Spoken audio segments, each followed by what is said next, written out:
So welcome to the first home buying seminar of 2022. And this is going to be the ins and outs of the home buying process, especially in New York City, where we're all focused. And in this, you're going to learn about the importance of a buyer's agent, navigating a rising market, what you'll need to qualify for a mortgage, and why you'll need a real estate attorney, as well as how closing costs are calculated. On this, we have three of the best team members that you can possibly have. Is me, a phenomenal agent. Then we have Al Diaz and Sandy Krauss. So Al is a phenomenal mortgage broker, and he has put together some phenomenal deals and opportunities for clients that they didn't think were possible. And Sandy has navigated the ins and outs of co-ops, condos, townhouses, and made sure that the contract is a very, very safe place for each buyer, and that we're also buying into the right opportunity. So Al, if you'd like to take a moment, introduce yourself, and then Sandy as well. Yeah, hi, good morning, everyone. Like Daniel said, I'm Albert Diaz. I've been in the business now around 18 years, primarily working at the retail banks, Wells Fargo and HSBC. But now I find myself at what's called a correspondent lender, Cross Country Mortgage, who is new to the market in New York City, but still we're dealing with a ton of experience. The difference here is that we have more options than you just going to one specific bank. And I deal with investors, and sometimes I deal with broker options as well, right? So we have a home and different opportunities for people to go ahead and get approved for things that they normally wouldn't get approved at a conventional bank. So I'll be talking more about that throughout the deck. Just want to reintroduce myself, Albert Diaz again. Thank you. Thank you very much. Go ahead, Sandy. Oh, okay. Hey, I'm Sandor Krauss. People call me Sandy because my grandma calls me Sandor. So it's a weird Hungarian name. I am a real estate attorney, have been doing this for 24 years. I started my law firm the day I left law school. All that we do is condominium co-op, single family, multifamily, commercial transactions. So we've grown. It used to just be me in a conference room doing my own thing, and now we've grown to about 12 people and the top 5 largest residential real estate attorneys in New York City, which I'd like to say is an achievement only because we're up against some law firms that have 7,000-8,000 attorneys, right, across all states. We only do New York, and we do anywhere from, a standard purchase on the mean, which I think the mean now is like what, $2 million in New York City, could be, but we'll do anything from an HDFC purchase on the lower end of a couple $100,000 to the most expensive transaction in the history of New York. So we do everything, and the fair thing to say as we talk about the due diligence is that the due diligence will be the same, if not more important, for the person buying a $800,000 co-op than to the person buying the $60 million townhouse. So we are happy to discuss everything that needs to be done. And I just want to thank Daniel and everybody else on his team for having me on. Daniel and I have been close friends and colleagues for a very long time. So he's quite the loyal and amazing broker, and with a great team. So thanks. Thank you. Thanks for joining. All right, so as far as navigating the New York City real estate market, we are a different market than anywhere else in the country. So if somebody is telling you about what their deal is like in Ohio or California or Texas, our process is going to be very, very different. The first thing that is important is, one, I think it's really important to find a great real estate agent that knows the ins and outs of the New York City market, because we're going to be able to guide you through the whole process. Then you also want to make sure that you speak with a mortgage banker or broker, ideally Al, and in that, we'll be able to figure out how we can shop based off of what your down payment will need to be, what your post-closing liquidity requirement is going to be, and also what your debt to income ratio is going to be, so that we can search based off of what your monthly carrying costs are. So here we have co-ops, condos, and townhouses. And please go back to the prior slide, and I'll go right through what this home buying process is before we get into the co-ops, condos, and townhouses. So through this, you assemble your team, you get your pre-approval. When we start submitting offers, there is absolutely no commitment, no risk, no money down to submit an offer. It purely just starts the conversation.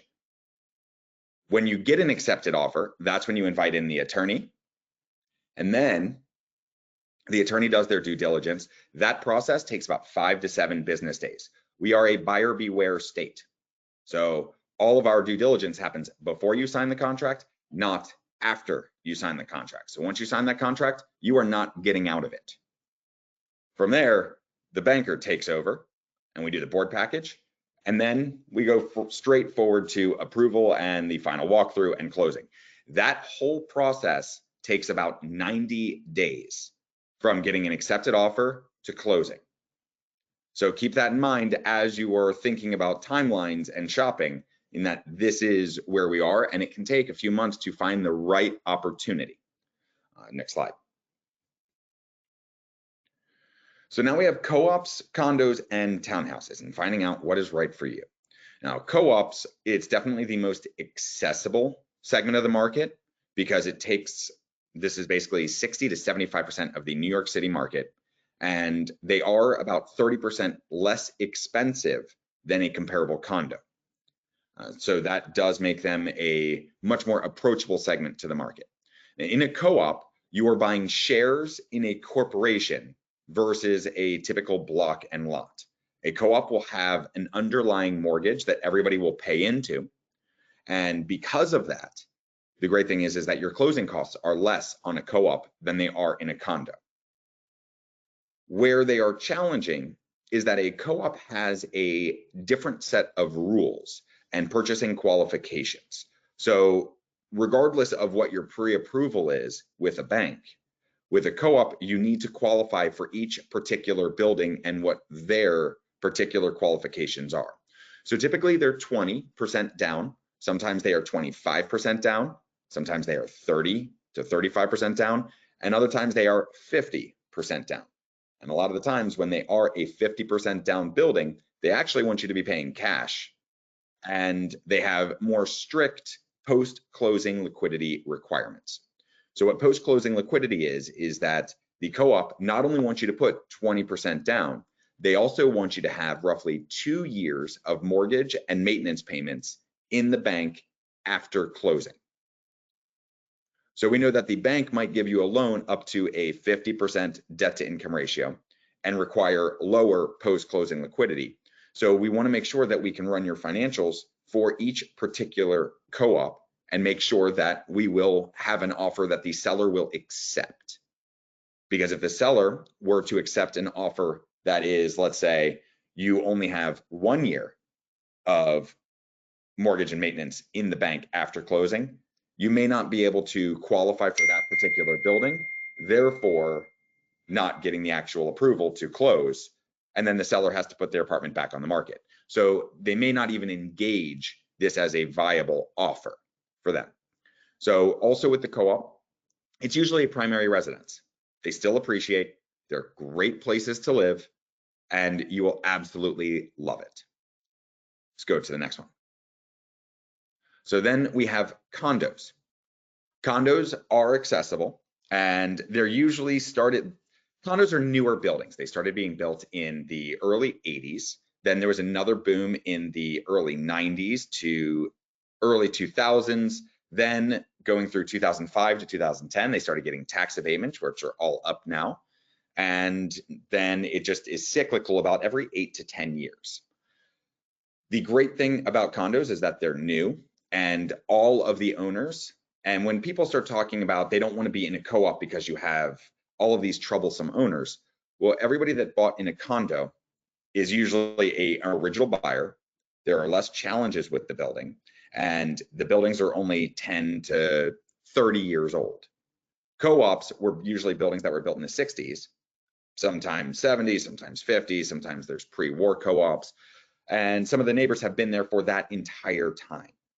And they may not be able to afford to buy in the building now, whereas condos, all of your neighbors are, let's say, more similar. The other thing with condos is that the closing costs are more expensive.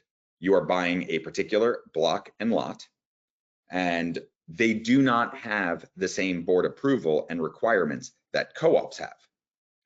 So now a condo only cares whether you have the money to buy it and whether you can get a mortgage. They're not doing the underwriting of the buyer. So that's why these all of a sudden become very accessible. And you're going to start seeing a lot more condos in Brooklyn because there's a lot more new development there. And then also there's a lot more new development in the city, but the price changes from, let's say, around Flatiron, where you can get a co-op one bed around $800 to $1 million. That same style of apartment in a condo is going to cost you between 1.1 and $1.7 million. So slightly different and also different accessibility. Let's go to the next slide. Townhouses. Now, what is awesome about townhouses is that, again, there is no approval, no anything. It is just you and the bank.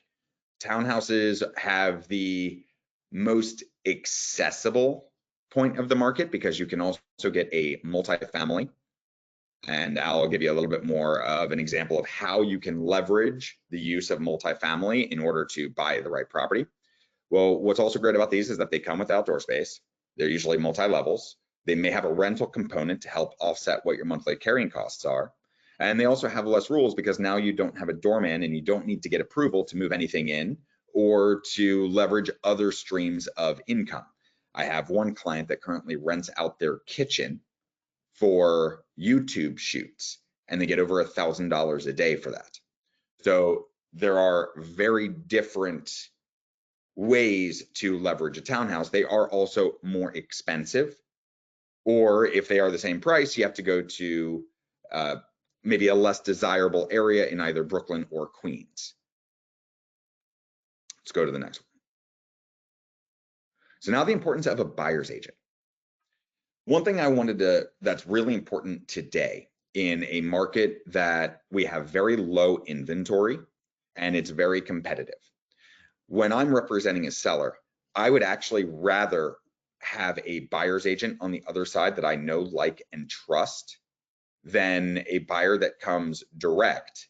Whereas, yes, I make more money when the buyer comes without an agent, but I never know whether that buyer is actually going to be able to close or even sign the contract in the first place. And they tend to make life a little bit more difficult.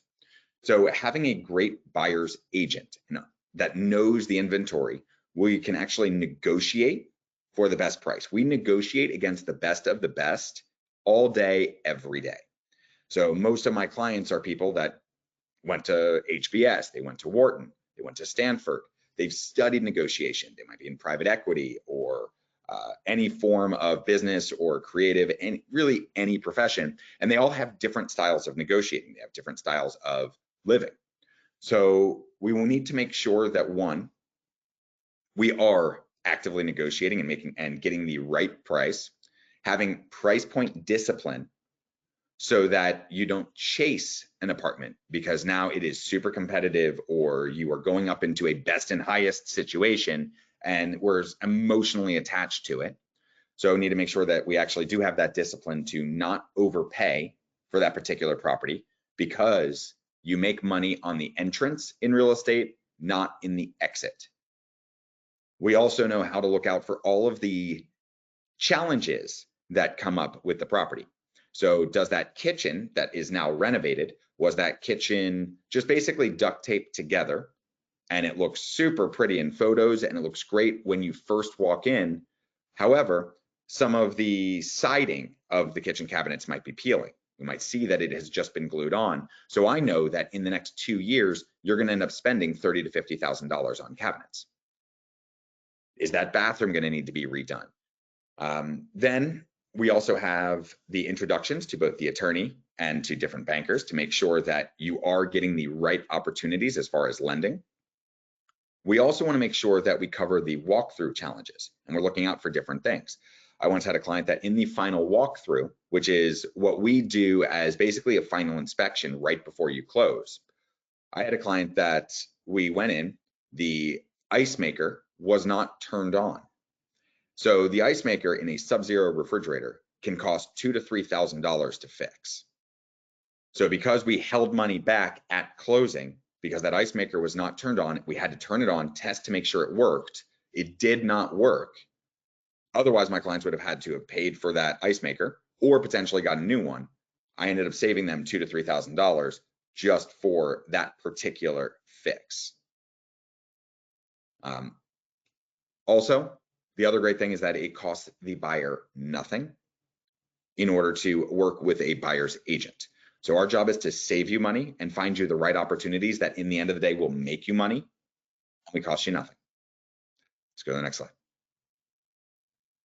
So now we're talking about navigating a rising market, which is what we are currently in. The New York City real estate market got hit in 2018. This went as far as having the SALT tax deduction change, the mortgage deduction change, and also we lost foreign buyers, which that caused the prices into the more central areas like Chelsea, Flatiron to start coming down, which then caused the prices in the Upper East Side and Upper West Side in more of those less competitive markets, let's say Riverside Boulevard, where that's where people had to go to get an accessible luxury building. Now they could start affording the more central areas. So those other areas also got hit really hard. So now our market was on a recovery through the end of 2019. Q1 is typically the slowest quarter of every year as far as transaction volumes. And Q4 is, I would say, about 95% of how busy, as an example of how busy our market is. So Q3 and Q4 are the busier quarters. Well, our Q1 of 2020, which was right before COVID, because COVID hit in mid-March, that's when things shut down. So we almost got the full quarter. Q1 was just as busy as Q4 of 2019, which both were way ahead transaction-wise of Q1 of 2019. So we were already slated to have this rise. Now, the conversation of there being pent-up demand from last year through now is over. The pent-up demand was already in that process pre-COVID of everybody wanting to buy because the stock market's doing phenomenal, minus a few hiccups here and there. People are still getting their bonuses and interest rates are phenomenally low. So now we're also facing a very low inventory environment, making it much, much, much more competitive. So how do we compete with pricing in a rising market when the data in New York City is 3 to 4 months old? Because it takes 3 to 4 months to close in New York City. Then it also takes another month to 2 months for that to record in the New York City database. So knowing all of that, the purpose of an asking price is just to position it in the market to engage buyers. When you leverage the way that that people search, say if you're going to look for a 2-bedroom up to $2 million, any seller that prices that at 2.05 is pricing themselves out of the market because any buyer that is searching around 1.8, 1.9, they're not going to change their search criteria to 2.07. It doesn't make any sense. They're going to look up to $2 million. So that one seller is actually going to be pricing them out of the market. It would be much more beneficial for them to price it at 1.9, get more buyers in, and then that will also drive up the price. We are seeing a good amount of bidding wars, especially in Brooklyn, where everything is going to a bidding war. But we're also seeing them in the city when the property is renovated, when it has low monthlies, and it's in a great location. And this is in every single neighborhood. So the purpose of an asking price is not to actually show the value of the home. It's to position it at a certain place in the market today. Let's go to the next slide. So now we're dealing with mortgage rates. Al, you want to go ahead and step in and discuss some mortgages. Yeah, happy to. And thank you again, Daniel, for the introduction. And yeah, mortgages are a critical portion of the process when it comes to home buying. In my mind, it's probably the first step before you actually go into the marketplace to actually see a property, is to determine how much you can actually afford. Mortgage is not rocket science, but there is a lot of that goes into a mortgage, and generally there are 5 or 6 facets of a mortgage, right? There's credit, which you have to have good credit scores and credit depth. There's income and the ability to prove to the bank how you can repay. So that generally ties into what's called a program. There are the assets that are required for the down payment, closing costs, and reserves that every bank wants to go ahead and see that you have, right? We have to source where every single cent for the down payment, closing costs, and reserves is coming from. Then there's the title. That's where a person like Sandy would go ahead and order a title report and insure the transaction. Then there's the collateral portion, which is the appraisal and a project approval if you're buying a condo or co-op, right? So it's a critical step. When you sit down with a banker like myself, you'll go through the different scenarios and the different types of products and programs that are available to you. And then we determine what your housing payment would consist of. And a housing payment is going to consist of principal and interest, which is the repayment portion of the loan, any real estate taxes and any common charges if you're buying a condominium, or maintenance or monthly maintenance if you're buying a co-op, right? Now, with respect to rates, a few things are happening right now in the market with respect to rates. For this purpose, I'm just going to go ahead and generalize the most secure product that we have to sell as a bank, which is the 30-year fixed product. So generally speaking, when you have a person or a consumer looking to go ahead and shop around for a mortgage, the most expensive product and the most secure product that you would go ahead and procure is perhaps a 30-year fixed quote. And there's a few things that are happening in the market right now that are allowing rates to go ahead and increase. The first thing is that, you know, we have some inflation concerns in the market right about now, and the Federal Reserve has indicated that they want to go ahead and ease off the quantitative easing and buying back of bonds that they've been doing for the last couple of years due to COVID. That's one thing. So we have some inflation worries, which were kind of like, you know, input by the federal government with the stimulus packages that they went ahead and put out, and, you know, companies that have been able to go ahead and take advantage of these stimulus packages as well, produce a lot of liquidity in the market, right? So there's the concern there. A rising interest rate environment is not necessarily a bad thing. What it means is that your purchase power can be lower or can be higher in some examples. And what I did was I took a look back at some of the data that we had back from December of 2019, and rates were hovering around the 4.25% interest rate. And if you take a look at the slide there now, on a purchase price of $1.25 million, where somebody was putting about 20% down, you would see what their estimated payment would be there just on the principal and interest repayment portion of the plan, right? In that same scenario, if you took a look at the loan amount in $1 million, you took a look at the difference, you know, from 4.25% to 3%, which is probably the rate where we were in this December of 2021, where you could get a 30-year fix at about $1 million. And the payment difference is about a $700 a month difference, right? I am an advocate of you saving $700 in your pocket instead of, you know, paying it in the form of interest. But in the grand scheme of things, if you took a look at the same $1 million that you borrowed at 4% versus 3%, it's a $700 a month difference. And if the alternative is to go ahead and rent, right, that's a decision that you would have to go ahead and make at that point, because there are advantages for you paying interest on a mortgage. I know that, Daniel, you mentioned something with regards to the tax deductibility. If you itemize your taxes, can go ahead and lower that your net effective rate or your net effective payment at the end of the day, right? So it's important that we understand that we are in an interest rate rising environment. We're not there yet to be at a 4% level just yet. We're still hovering around the low 3s, 3.25%. Perhaps in some situations, if you have some credit difficulties, we could be a little higher than 3.25%. But the expectation is that rates have to go up, you know, continually to go ahead and try and keep inflation down. As far as demand is concerned, I don't see any difference with it deterring people from going ahead and borrowing. The reasons for this is because the likelihood of you staying in a mortgage for 30 years is pretty unlikely. And banks understand this, right? They understand this. And the economics of a loan are so that the loan interest is repaid back sooner than you would have paid the unpaid principal balance, right?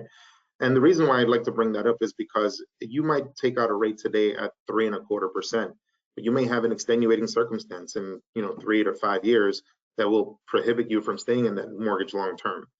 So the idea is to go ahead and look at the situation today, and you could always improve the situation later on via a refinance, or you might want to go ahead and trade up and sell your existing property and pay off that mortgage and buy the next place with a different kind of mortgage, right? So that mortgage, although it's fixed for 30 years, it's not necessarily set in stone, okay? With regards to credit scores, and I see the next slide up, regards to credit scores, banks generally like to see strong credit scores. And what is a strong credit score? I would say in my mind, something that's 760 and greater is a strong credit score. And what we use is a tri-merge credit report, which encompasses all 3 credit bureaus to give us a score. And it's basically the same thing, all on a relative scale. So one might grade from 700 to from 400 to 800. Another one might grade from 460 to 860, and another one might grade from 500 to 900. But on a relative scale, it's all the same thing. We generally take the middle score to help you qualify, right? With regards to income, this is a really important, it's probably the most important of all, is proving to the bank your ability to go ahead and repay back the loan. And products are one thing, right? Products are like a 30-year fixed, or in some cases you might hear something that's called an ARM, like an adjustable rate mortgage. But a program is how the bank is going to go ahead and qualify you based on your income. Generally speaking, it is very easy to go ahead and qualify somebody that's a salary wage earner, or sometimes you might have heard like a W-2 earner, right? That earns a base salary, might get a bonus, might get some stock options or some RSUs, some restricted stock units awarded to them, right? That's pretty much indisputable, because at the end of the day, we use the gross earnings in that example and we go ahead and qualify them. We have a lot of self-employed persons, right, out there that go ahead and work, and they have the true benefit of getting paid their income, right? And I'll compare it to somebody that's a W-2 earner. If a W-2 earner gets paid $10,000 a month, they have to go ahead and pay all of their taxes first and then pay their personal expenses with whatever is left, right? But in our eyes, in the bank's eyes, we still qualify you on that $10,000 a month because that is your gross earnings.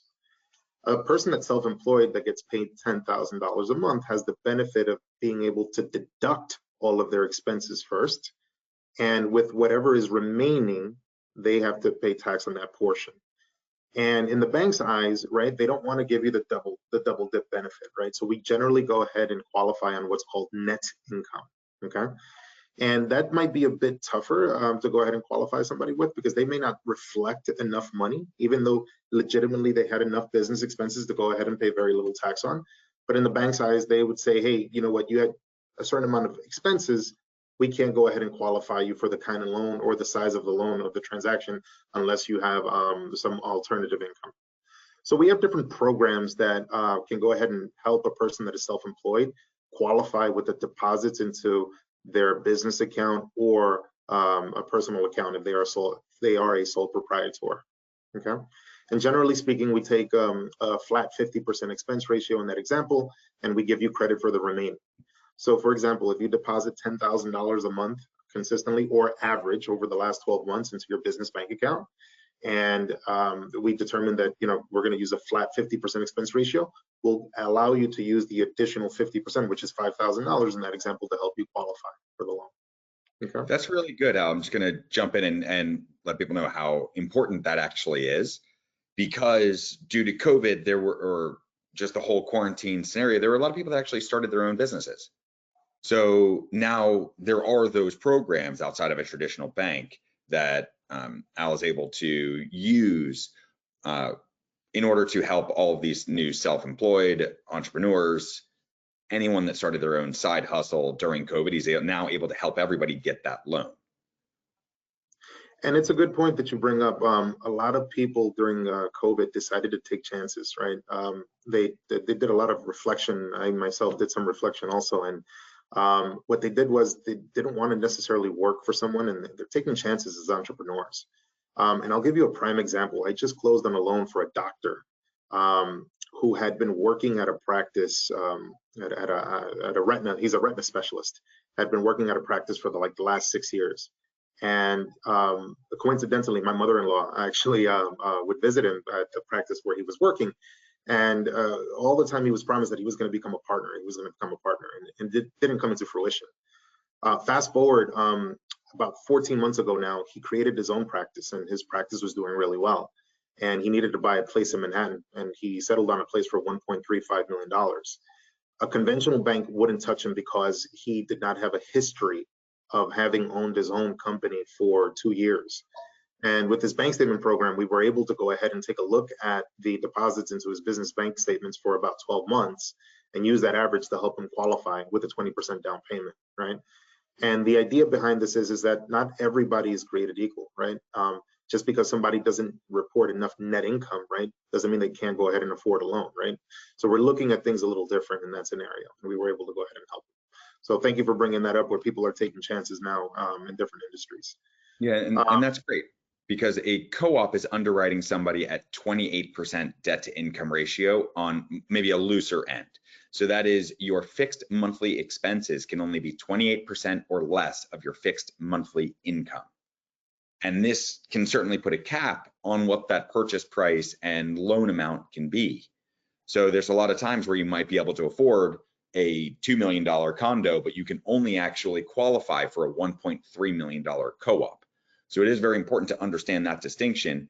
And with this program that Al's coming up with or describing, we may be able to get you that property that you want in a condo, and he has specific opportunities that can still keep your monthly payment really low and help you step into that right place and not need to rent as rents are going up. Sorry, go ahead. Correct. No, you hit it right on the head. And just touch a little bit upon the down payment, right? So when I sit down with a customer and we talk about what their goals are, we can do a couple of things. Some people already know exactly what kind of budget they'd like to be in. The vast majority of people don't understand what their budget is until they actually do the formula, right?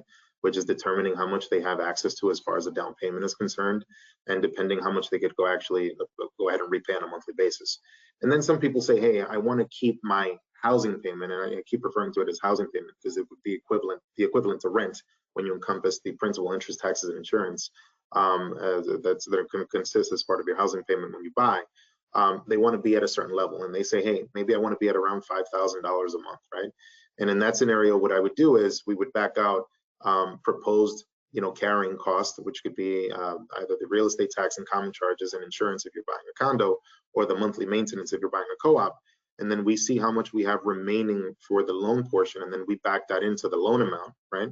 And then we would divide that number by your down payment. So if you're borrowing 80%, I would divide that number by 0.8 and determine, hey, this is how much you could go ahead and afford at the end of the day. It's a simple step, but you have to understand the nuances because a lot of factors go into that variance, right? So interest rates, the loan products, how much time you're planning on staying there. I would maybe, allude to you taking something that's not a 30-year fixed product, right? So there's a lot of things that go into this this discussion. And we sit down and we discuss it with you within about an hour and issue a pre-approval letter with confidence, right? That you can go out into the marketplace and present an offer with confidence. And what's important about that and understanding the different loan products is saying a 15-year fixed, a 30-year fixed, a 5/1 ARM, a 10-year ARM, or interest only. The process in New York City is a little different than elsewhere because people aren't owning their properties for 30 years. We do a step up. You might start with a 1-bed, then sell that and buy a 2-bed, or you might buy a townhouse and then hold on to it as an investment property and then buy a condo in the city or something different. The average home ownership in New York, Manhattan, and this is including buyers that have or owners that have had their property for 30, 40 years. The average home ownership is 7 years.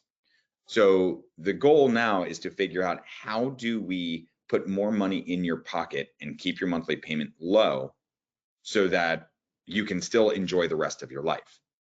I want to give a quick example of what the difference of an ARM is and versus a fixed rate, and then we'll go to Sandy.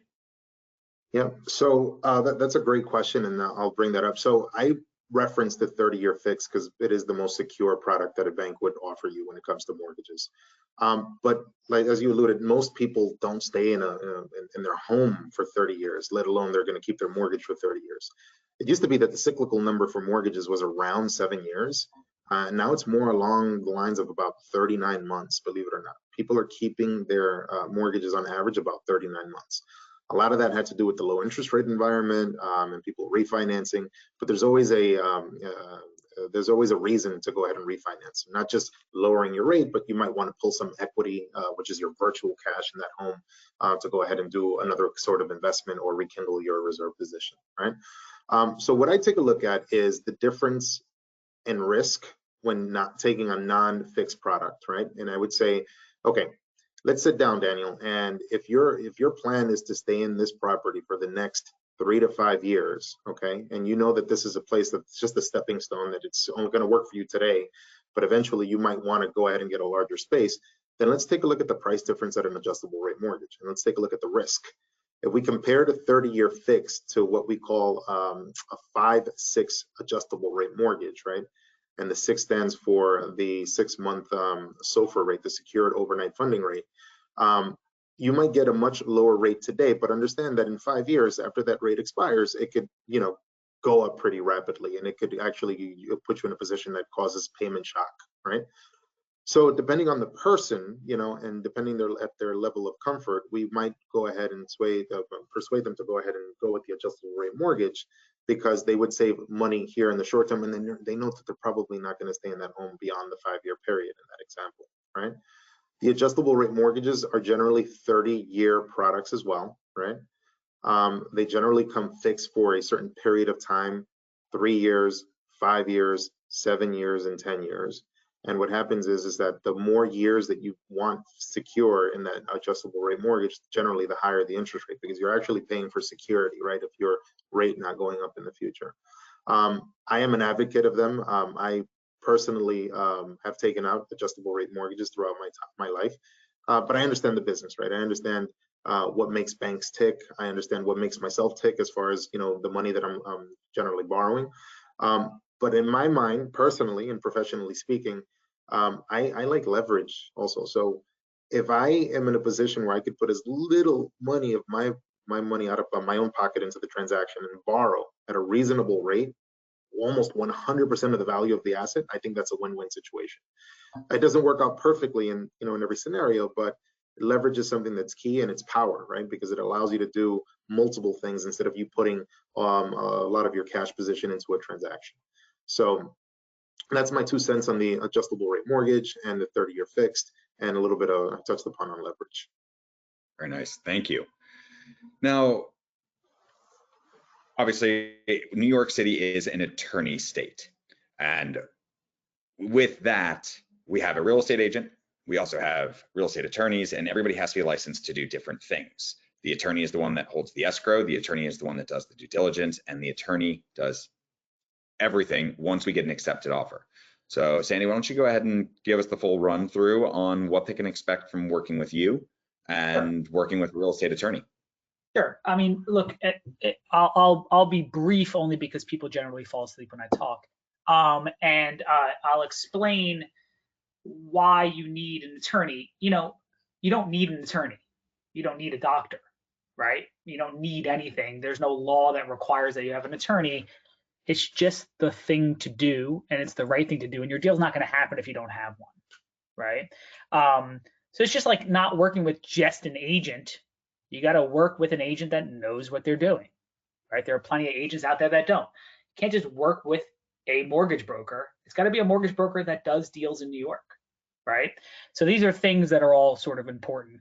Why do you need an attorney? You need an attorney because I need to do the due diligence on your deal, right? Every deal is different, okay? I tell my clients, generally speaking, that when they hear about my fees, which are standard, the fees range depending on the purchase price, but it's always a flat fee. Sometimes there's some pushback and say, why do I need to pay somebody to do this? And really, it's always so odd to me that they're making the largest transaction of their life, right? They're generally, whether it's $500,000 or a 60 or 70 million dollar purchase. If you go out and you're going to get engaged and you're going to buy your fiance a ring, I know for a fact, because it's my family business, that you're going to go into the jeweler and ask them whether or not there's some clarity, what the cut is, whether it's a VVS or a VVS, whatever it is, right? You're going to ask that. That could be 10 grand. You're about to buy something for $1 million, $2 million, and you're not going to have someone check it out. Seems a little bit crazy to me. So that's generally what happens. And in New York, right, you don't just hire any attorney. You hire an attorney that knows what they're doing. You don't want to hire an attorney that also moonlights as an immigration attorney, right? So, you know, they could do your H-1B visa really well, but they're not going to be able to do this transaction. So even if that's the case, every condo and co-op attorney doesn't know how to do everything, right? So you can have people that do condos or in Westchester do houses and don't have a clue about what a co-op is, right? Or you can have attorneys that specialize in condos and co-ops and don't have a clue on how to do new development, which is a completely different animal, right? Single family, multifamily, commercial, these are all different things and different specialties. I happen to specialize in everything because I've been doing it for so long. I've also been doing 10 of these every day, right? So I'm the Malcolm Gladwell of residential real estate attorneys. I just made that up and I kind of like it. So, you know, that's just, you know, all that I do every day. And my wife will tell you I'm not good at anything else, right? This is all that I do. And so, you know, the broker's nightmare, I call it, is having, you know, my friend has an attorney, he's from Long Island, and, you know, he used to practice and, you know, he's general counsel for a hedge fund now. You don't want that. It's only going to cause problems. So we review the contract. We perform the due diligence. What is due diligence? It's everything, right? It's condominium financials, it's co-op financials, it's minutes of the corporation, it's bouncing ideas off of me, it's reviews of the offering plan, it's review of the ins and outs and the matrix that's involved in buying a condominium corporate. It's everything and anything. And I say that not being facetious, I say that because brokers stay in their lanes, mortgage brokers stay in their lanes, and they're taught that way to intentionally do that. Brokers cannot practice law, right? And I stay in my lane. So if you're going to ask me, which you always do, and when I say you, it means a prospective buyer, am I making a good choice? I'm never going to answer that question because I've never seen your apartment. And I don't know what your financials are. And I didn't have engagement with you, right? I didn't drag you around through the snow for 6 months to find you an apartment, right? I don't know you. I'm laser focused and tunnel visioned on your transaction. So whether you're making a smart choice or anything, those answers can be answered in, are there red flags, right? But outside of that, I'm not going to tell you whether or not you're making a good choice because I don't know. I don't know where you want to live. That's your broker. And at the same time, the broker's not going to answer a question about the financials because they shouldn't. And there's no reason why they should. So mortgage brokers have also their lanes that they specialize in. And I would never tell you whether or not it's smart for you to take a 10-1 arm versus 7-1 arm. You know, I don't know anything about that. Obviously, I have a very tertiary view of everything that goes on in New York City real estate, and sure, I can answer questions, but you know, you don't want to waste my time with answering questions about mortgage questions. That's why we refer you to people that know what they're doing. It's also important for purposes in a condominium, not in a co-op, to review a title report, right? We have to go over a title report. We have to make sure that title is good. You pay a very large premium for title insurance. We want to make sure that you're buying, right? I have clients that call me all the time and say, my attorney missed this, right? So you got to make sure that you hire someone that's going to look through these things. And why is that more important to do the title report and go through that in a condo versus a co-op? Well, so there is no title report in a cooperative, and that's sort of like what happens in a co-op is that we do look through something that is called a lien search. A lien search is a $450 search that provides you with any liens on the property, typically mortgages. That's all there is.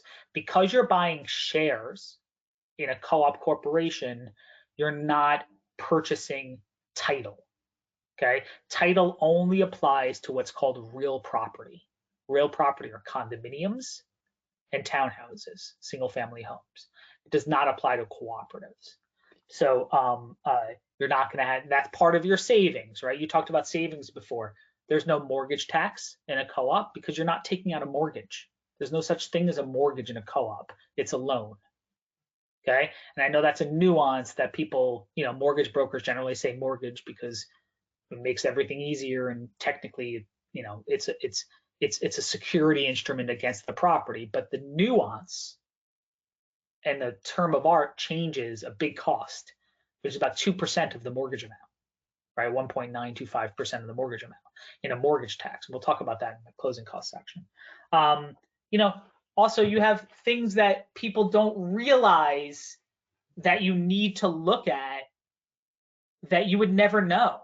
Right? So you would never know if you're buying in a land lease co-op. Why would you know that? Other than stay away from a land lease co-op articles written by me, right? In the New York Times, so outside of that, you're not going to know whether it is. Well, I know how it is. Really simple. I look at one page on the financial statement. It'll tell me whether it's a land lease. Okay. I have a whole seminar about land leases, and we can go into that in detail, some other time. But generally speaking, these are things that we look for. For instance, there's something that's really of the news and relevant right now, which is called JLQWA, Joint Living Quarters with Artists, otherwise known as Artists in Residence, AIR buildings, right? AIR buildings are buildings that are generally in Soho. They are only in Soho. Most every building in Soho is an AIR building. Okay. And what that means is that technically you have to be an artist and qualified from the Division of Cultural Affairs to get an artist certification. And it is not easy. John Bon Jovi couldn't get one. Okay. And we were talking about sculptors and artists. I know about this very, very well because my mother owned an art gallery on Green Street all of her life. Okay. So they just recently tried to change the law and say if you are not an artist, the building not only will the New York City will not only impose fines on you, but they will force your building to convert at $100 per square foot per unit. You're buying a 5,000 square foot apartment. That's $500,000, right? My friend Eric Adams vetoed that right now. It's up in the air as to what's going to happen. But these are considerations that you as lay people, and I don't mean that pejoratively in any way, I wish I was a layperson, aren't going to know, and what you have to hire someone to do, right? So that's part of it. We review the policies, the governing documents of the cooperative, sublet policies, alteration policies, crazy policies, anonymity issues, Department of Buildings for open permits, violations, HPD for violations, Department of Finance taxes, UCC financing statements, questionnaires to management. These are all things that go into a general report.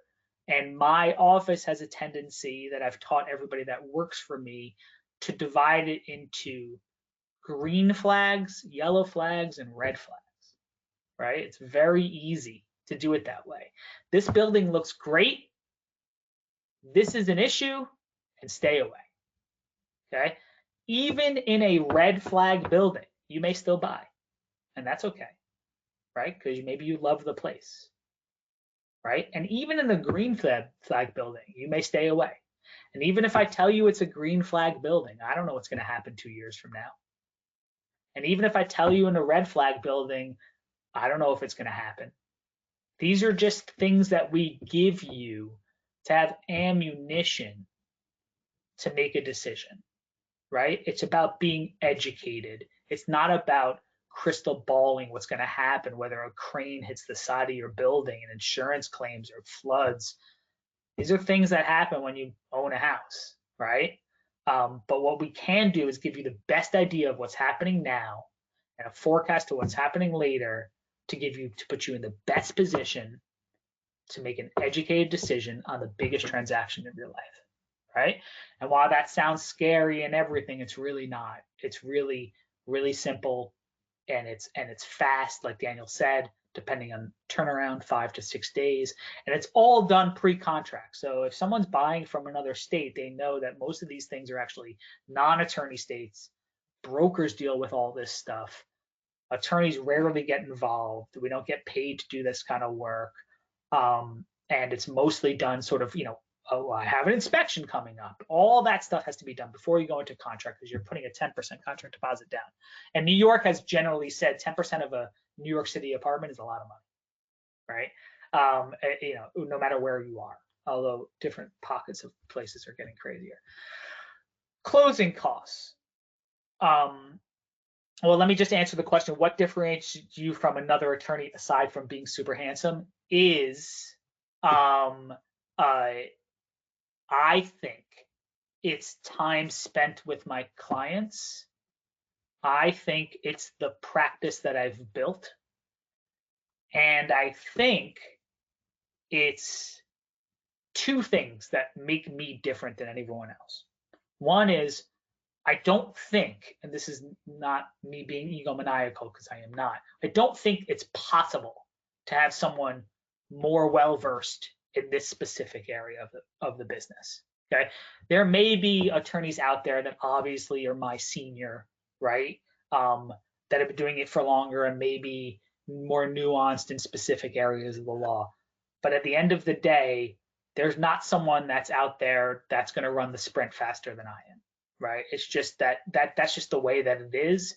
And that's number one. Number two, and I think this is super important, I think Daniel knows this, is that I have a miraculous turnaround time on a response. Okay. If you need something in New York City, it's about being careful and doing what you do. But 90%, you know how, when you work out, it's like 90% what you eat and 10% when you work out, right?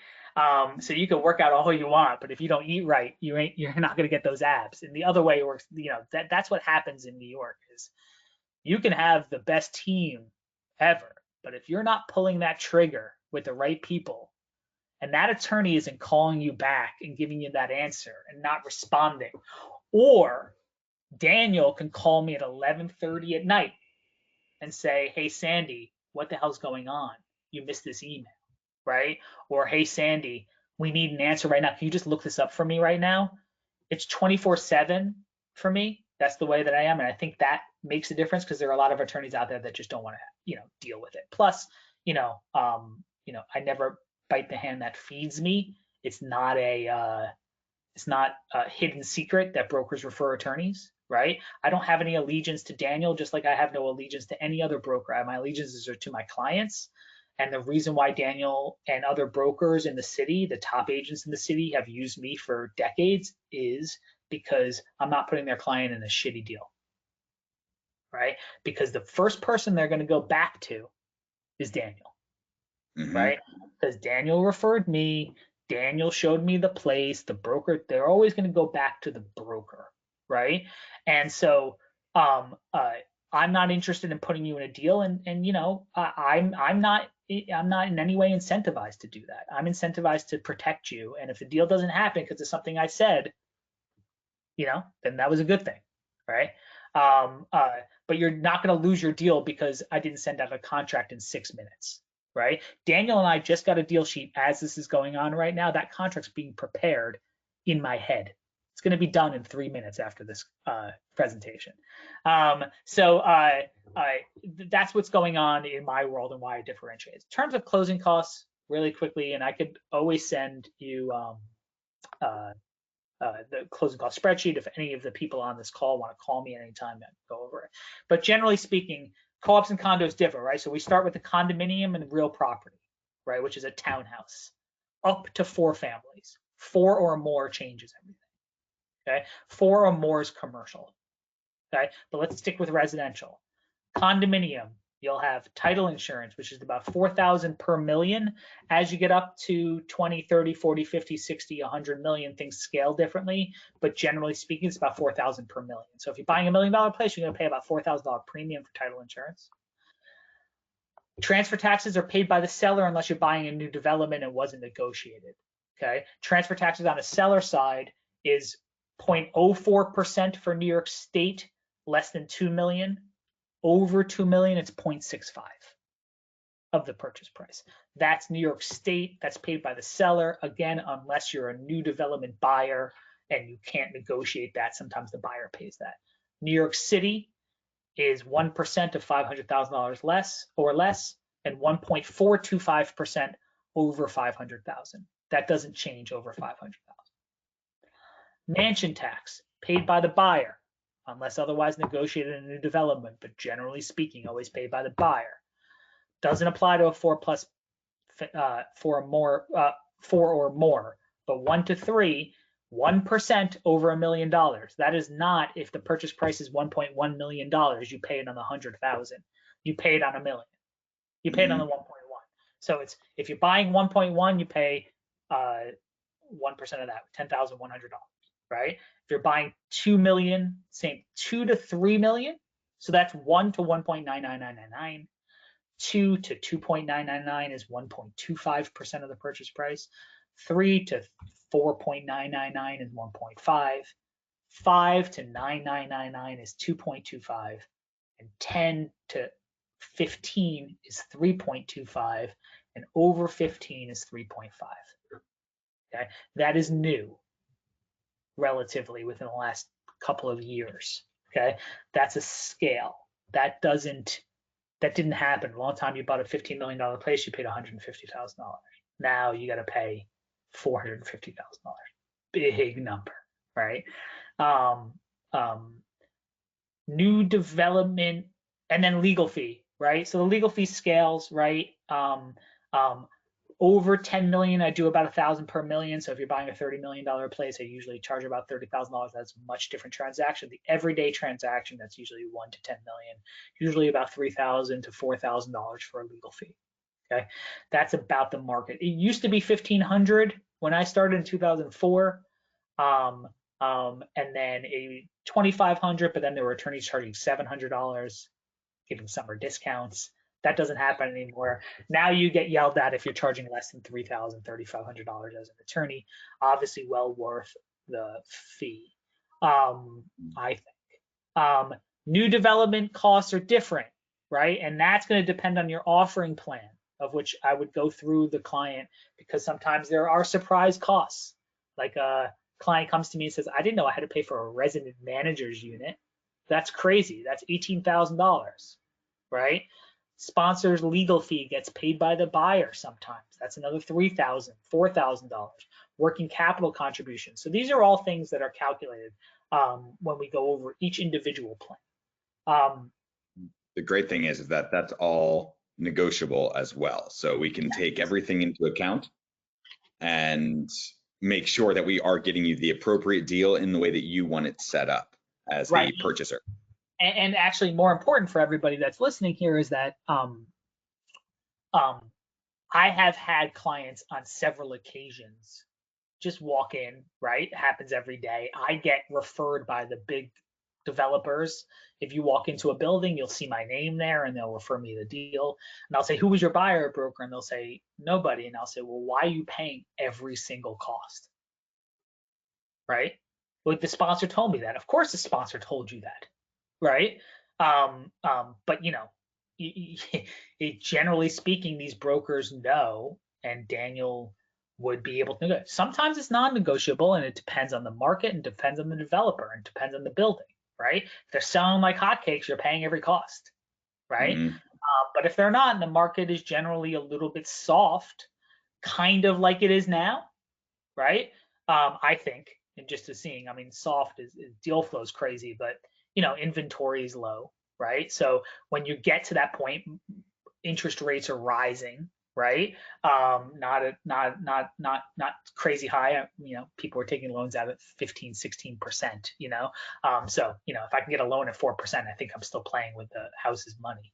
But at the end of the day, when the markets are like this, developers are trying to get things off the table. They're willing to agree to have buyers pay costs. Sellers pay costs. And that's it. That's the glorious world of residential real estate. Very nice. Thank you very much. Absolutely. And as Danny had said, it's good that when everybody is doing a certain amount of deal flow, the question about for an attorney or a real estate agent or banker is not how long have you been in the business? It's what is your deal flow? How much business have you actually done? Like my team, we did 70 transactions on the buy and sell side last year, whereas the average real estate agent only does 4 deals a year. Probably a similar concept with attorneys. So you think about how much business and how many buildings they actually look into every year. So if you want to know, does one building's financials, are those good financials or are they bad financials? Because you're underwriting the building as if it's also a company and how they leverage their assets. What's good and what's bad. So having an attorney that knows how one building will compare to everything else is also very, very good. Now we want to take a moment because we want to respect everybody's time. It's just after 12 and open it up to any questions that anyone might have. Feel free to either type them into the chat and just add anything. Give it about a few moments.